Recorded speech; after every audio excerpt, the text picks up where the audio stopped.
زنا کی کیا حد ہے، سزا کیا؟ غیر شادی شدہ زانی یا زانیہ، اس کی سزا 100 کوڑے، اور اگر کوئی الزام لگائے اور ثبوت پیش نہ کر سکے، 4 گواہ نہ لا سکے، تو قذف کی حد کیا ہے؟ 80 کوڑے۔ اس کے بعد اصل میں جو زنا کا سد باب کرنے کے لیے احکام ہے وہ آئے ہیں۔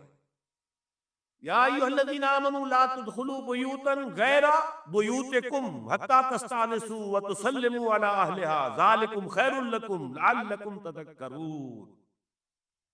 اہل ایمان مت ہرگز مت داخل ہو اپنے گھروں کے علاوہ کسی اور گھر میں جب تک کہ تم ان کے ساتھ مانوس نہ ہو جاؤ، اذن نہ لے لو، ان پر سلام نہ کرو، یہی تمہارے لیے خیر بہتر ہے۔ اس کے بعد تفصیل آئی ہے، اس میں میں اس وقت نہیں جا رہا ہوں۔ اگر کوئی شخص تمہارے گھر میں بغیر اجازت کے داخل ہو جائے اور تم اس کی سزا کے طور پر اس پر کنکریاں پھینکو اور اس کی آنکھ پھوٹ جائے کنکری سے، تو تم پر کوئی گناہ نہیں۔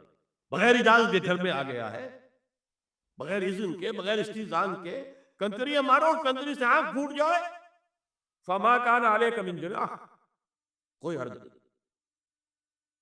اسی طرح آیا ہے من اطلع دار قوم بغیر اذن ففقعوا عینہ فقد حضرت عینہ، یہ ابو داؤد کی روایت ہے۔ جو شخص بغیر اذن لیے کسی کے گھر میں داخل ہوا ہے اور اگر اس نے اس کی آنکھ پھوڑ دی تو اس کے اوپر کوئی حرجانہ نہیں ہے، کوئی اس کی دیت نہیں، کوئی حرجانہ نہیں۔ اجازت لینے کے ضمن میں کیا ہے؟ حضور نے طریقہ بتایا، 3 مرتبہ پکارنے کی حد مقرر کر دیا، فرمایا اگر تیسری مرتبہ پکارنے پر بھی جواب نہ آئے تو واپس ہو جاؤ۔ قرآن میں بھی ہے اذا قیل لکم ارجعوا فارجعوا، اگر وہ کہتے چلے جاؤ، ملاقات نہیں ہو سکتی، چلے جاؤ۔ ہاں اگر آپ ٹائم لے کر آئے ہیں تب بات دوسری ہے، پھر تو اس کو ملنا ہے، لیکن آپ ایسے ہی پہنچ گئے ہیں، پتہ نہیں وہ اپنی کس مصروفیت میں ہے، آپ کا حق نہیں ہے کہ وہ آپ کو ریسیو کرے اور آپ سے بات کرے۔ اذا قیل لکم ارجعوا فارجعوا، اور برا نہ مانو کہ میرا یہ معاملہ کیا، میں آیا تھا اور مجھے جو ہے مجھ سے ملاقات نہیں۔ اور اس سلسلے میں ایک بڑا دلچسپ واقعہ ہے۔ ایک مرتبہ آپ حضرت سعد بن عبادہ کے ہاں گئے اور السلام علیکم ورحمۃ اللہ کہہ کر 2 دفعہ اجازت طلب کی، مگر اندر سے جواب نہ آیا۔ تیسری مرتبہ جواب نہ ملنے پر آپ واپس ہو گئے۔ حضرت سعد اندر سے دوڑ کر آئے اور عرض کیا یا رسول اللہ، میں آپ کی آواز سن رہا تھا مگر میرا جی چاہتا تھا کہ آپ کی زبان مبارک سے میرے لیے جتنی بار بھی سلام و رحمت کی دعا نکل جائے اچھا ہے، تیسری مرتبہ بھی آپ کہے۔ پھر دوڑ کر آئے اور لپٹ گئے حضور سے صلی اللہ علیہ وسلم۔ یہ ہے استئذان کا معاملہ۔ اب آ رہی ہے اصل آیت، قل للمؤمنین یغضوا من ابصارهم ویحفظوا فروجهم ذلک ازکی لهم ان اللہ خبیر ما یصنعون وقل للمؤمنات یغضضن من ابصارهن ویحفظن فروجهن ولا یبدین زینتهن الا ما ظهر منها وَلْيَضْرِبْنَ بِخُمُرِهِنَّ عَلَى جُيُوبِهِنَّ وَلَا يُبْدِينَ زِينَتَهُنَّ إِلَّا لِبُعُولَتِهِنَّ أَوْ آبَائِهِنَّ أَوْ آبَاءِ بُعُولَتِهِنَّ أَوْ أَبْنَائِهِنَّ أَوْ أَبْنَاءِ بُعُولَتِهِنَّ أَوْ إِخْوَانِهِنَّ أَوْ بَنِي إِخْوَانِهِنَّ أَوْ بَنِي أَخَوَاتِهِنَّ أَوْ نِسَائِهِنَّ أَوْ مَا مَلَكَتْ أَيْمَانُهُنَّ أَوِ التَّابِعِينَ غَيْرِ أُولِي الْإِرْبَةِ مِنَ الرِّجَالِ أَوِ الطَّفْلِ الَّذِينَ لَا يَظْهَرُونَ عَلَىٰ عَوْرَاتِ النِّسَاءِ وَلَا يَضْرِبْنَ بِأَرْجُلِهِنَّ لِيُعْلَمَ مَا يُخْفِينَ مِنْ زِينَتِهِنَّ وَتُوبُوا إِلَى اللَّهِ جَمِيعًا أَيُّهَا الْمُؤْمِنُونَ لَعَلَّكُمْ تُفْلِحُونَ۔ یہ لمبی آیت ہے۔ اہل ایمان، اے نبی کہہ دیجئے اہل ایمان مردوں سے اپنی نگاہیں نیچی رکھا کرے اور اپنی شرمگاہوں کی حفاظت کرے، یہی ان کے لیے زیادہ پاکیزہ عمل ہے۔ ان اللہ خبیر بما یصنعون، اور جو کچھ وہ کر رہے ہیں اللہ اس سے واقف ہے۔ وَقُلْ لِلْمُؤْمِنَاتِ یغضضن من ابصارہن، اور مومن عورتوں سے بھی کہہ دیجئے کہ وہ اپنی نگاہیں جو ہے نیچی رکھا کریں، وَيَحْفَظْنَ فُرُوجَهُنَّ، اپنی شرمگاہوں کی حفاظت کریں، وَلَا يُبْدِينَ زِينَتَهُنَّ إِلَّا مَا ظَهَرَ مِنْهَا، اور اپنی زینت کو ظاہر نہ کیا کرے سوائے اس کے کہ جو بالکل ظاہر ہو جائے، از خود ظاہر۔ دیکھیے سب سے پہلے میں آپ کو بتا چکا ہوں کہ یہ گھر کے اندر کا پردہ ہے۔ نگاہیں نیچی رکھنا گھر کے مرد بھی اور گھر کی عورتیں، یہ کیوں کہا گیا؟ آج آپ کے علم میں نہیں ہوگا انسیسٹ، انسیسٹ کس قدر تیزی سے پھیل رہا ہے مغرب کے اندر۔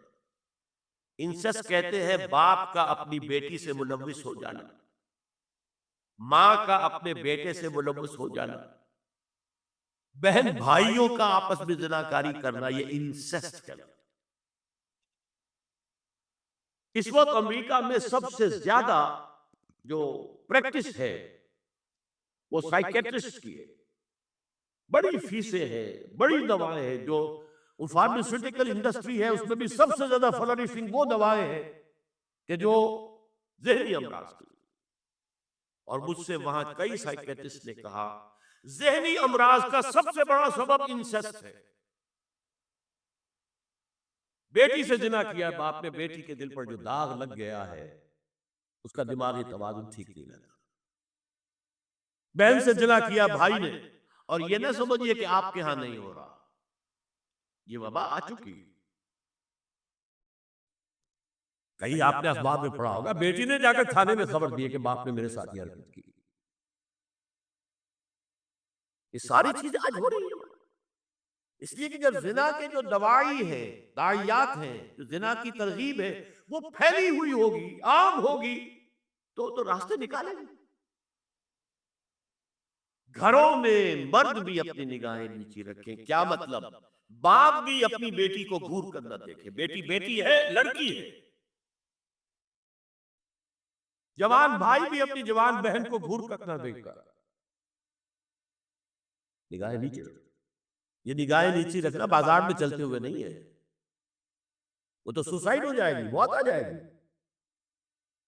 وہ گاڑی ہاتھ روک دے گی۔ یہ گھر کے اندر ہے، اور اس لیے ہے کہ بہرحال باپ مرد ہے، بیٹی عورت ہے۔ میں نے آپ کو فرائڈ کی بات بتا دی، وہ تو کہتا ہی ہے کہ باپ اگر محبت بری نگاہ بیٹی پر ڈالا اس میں سیکس ہے، سیکس کا جذبہ ہے۔ اگر ماں بیٹے پر محبت بری نگاہ ڈال رہی ہے تو سیکس ہے، ایڈیپس کمپلیکس مشہور ہے اس کا۔ لیکن اپنی جگہ یہ ہے کہ باپ مرد ہے، بیٹی عورت ہے، بھائی مرد ہے، بہن عورت۔ لہذا گھروں کے اندر بھی اپنی نگاہوں کو نیچا رکھو۔ میں آپ کو قول سنا چکا ہوں مولانا فراہی کا۔ اسلائی صاحب نے کہا جب مولانا فراہی نے مجھ سے یہ کہا کہ اصل میں سورہ احزاب میں گھر کے باہر کا پردہ ہے اور سورہ نور میں گھر کے اندر کا پردہ، تو کہنے میری آنکھیں کھل گئی اور چابی مل گئی، کلید مل گئی ان آیات کو سمجھنے کی، ان کے اصل پس منظر کو، حقیقت کو جاننے کا راستہ کھل گیا۔ تو یہ جو ہے غض بصر، یہ باہر کے لیے نہیں ہے، یہ گھر کے اندر کے لیے۔ بیٹی کا آخر جوان ہو رہی ہے، اس کے سینے کے اوپر کچھ ابھار آ رہا ہے، اس کو گھور کر مت دے، نگاہ نیچی کر۔ قل للمؤمنین یغضوا من ابصارهم ویحفظوا فروجهم ذلک ازکی لهم ان اللہ خبیر بما یصنعون۔ نوٹ کر لیجئے کہ یہ کہاں ہو رہا ہے؟ گھر میں داخلے کے بعد۔ گھر میں داخلہ اجازت سے، اور داخلہ ہوگا صرف محرموں کا۔ گھر کے اندر جو ہے وہ نامحرم تو نہیں آئے گا، یہ میں آگے بیان کر رہا ہوں۔ وَقُلْ لِلْمُؤْمِنَاتِ يَغْضُضْنَ مِنْ أَبْصَارِهِنَّ وَيَحْفَظْنَ مِنْ فُرُوجِهِنَّ، اور کہہ دیجئے مومن عورتوں سے بھی کہ وہ بھی اپنی نگاہیں جھکا کر رکھیں اور اپنی شرمگاہوں کی حفاظت کریں۔ وَلَا يُبْدِينَ زِينَتَهُنَّ إِلَّا مَا ظَهَرَ مِنْهَا۔ اس ٹکڑے پر بڑا قیل و قال ہے جدید مفکرین اور جدید دانشوروں نے کہ وہ اپنی زینت ظاہر نہ کرے سوائے اس کے جو خود ظاہر ہو جائے۔ وہ کہتے ہیں اس میں چہرہ بھی شامل ہے، اور جب چہرہ شامل ہے تو اس کا مطلب چہرے کا پردہ نہیں ہے۔ آپ کو بھی بہت سے حضرات نے وہ پڑھی ہوگی بحث جو جنگ میں ہو گئی تھی۔ ایک صاحب وہ انسٹیٹیوٹ آف پالیسی اسٹڈیز، اس کے اسکالر ہے، ریسرچ کو انہوں نے لکھ دیا کہ الا ما ظہر منھا میں چہرہ ظاہر ہے، شامل ہے، لہذا پردہ نہیں ہے۔ اور ارشاد احمد حقانی صاحب نے بھی زوردار اس کے اوپر جو ہے وہ تائید لکھ دی، اور گویا کہ کہا کہ اب تو مسئلہ ہی طے ہو گیا، جب ایک ریسرچ اسکالر کہہ رہا ہے تو یہ مولوی ملاٹے جو کہتے پڑھتے ہیں کہ یہ عورت کا جو چہرے کا پردہ ہے، یہ تو بات ختم ہو گئی، دی میٹر از کلچ۔ میں نے صرف ایک جواب دیا کہ اس شخص نے جو بڑا ریسرچ اسکالر تھا، پہلے یہ لکھا ہے کہ سورہ نور کی ان آیات میں سطر کے احکام آ رہے ہیں، تو پھر یہاں پردے کا چہرے کا معاملہ کیا ہو؟ سطر میں تو پردہ چہرہ شامل نہیں۔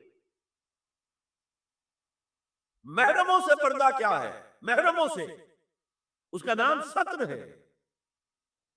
عورت کا پورا جسم سطر ہے سوائے چہرے کی ٹکیا اور یہ ہاتھ اور یہ پاؤں، بس۔ کیا مطلب ہے؟ بھائی بھی نہیں دیکھ سکتا بہن کے جسم کا کوئی اور حصہ، باپ بھی نہیں دیکھ سکتا بیٹی کے جسم کا کوئی حصہ۔ یہ سطر ہے، سطر۔ سطر محرموں سے پردہ ہے۔ اس سے آگے صرف شوہر یا حسب ضرورت طبیب، سرجن، بس۔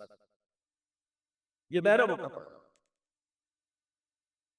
گھر میں عورت رہے گی تو سطر کے ساتھ رہے گی، محرم آئیں گے، چچا اس کا محرم ہے آئے گا، لیکن وہ بھی تو مرد ہے نا، چہرہ تو نہیں ڈھانپے گی اس لیے کہ محرم ہے، لیکن باقی جسم سطر۔ عورت کا پورا جسم سطر ہے سوائے چہرے کی ٹکیا، بال بھی سطر میں شامل ہے۔